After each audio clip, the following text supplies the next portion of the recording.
Itong tandaan nyo, ang baril ay mabuting alipin.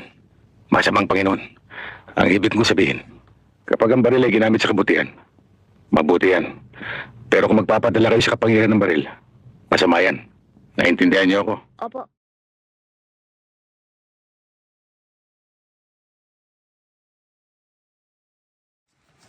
Target board clear. Yan. Tobski firing range, no? Kasama natin si Utol Bogart Turer. Yun. At ang mga traed instructors, magandang hapon po sa ating lahat. Yan. Ating mga traed instructors. Yan. No? Kaway-kaway. Yun.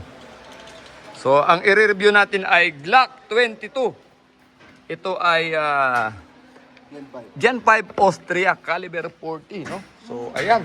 At ipuputok natin ito ngayong baril na ito, no? At kasama ang mga tropa natin. Ito po ay Gen 5, again, Glock 22. Ito po, meron tayong Austria pero yun po ay Gen 3, no?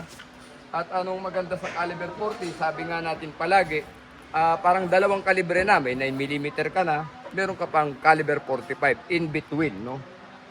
This is my first time na pumutok ng Gen 5 na Glock 22, no?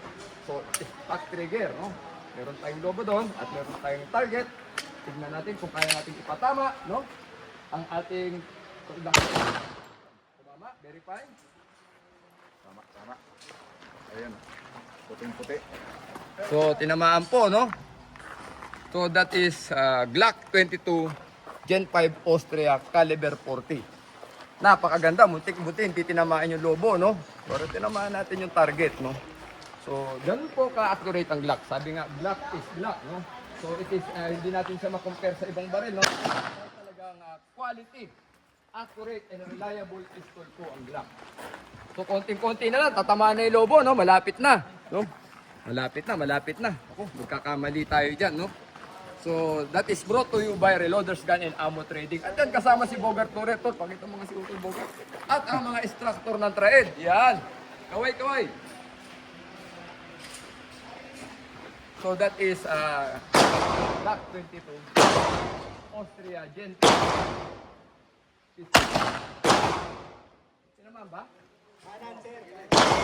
Na, no? Pasok pa rin, pasok. Takot kasi tayo, baka takutin natin yung lobo, no? Konting-konti na lang, piso na lang, langit na po, no? Piso na lang, langit na po. Pero subukan natin kung kaya natin. Tamaan yung lobo natin. Woo! Pare, no? Chamba, no? Chamba. Reloaders Gun and Ammo Trading, mga kapatid natin sa GSAP, meron po tayong discount yan kahit pa paano. 10% po ang binibigay ng Kuya Ronaldo Taruk. Kahit po sa mga Glock, meron po tayong discount.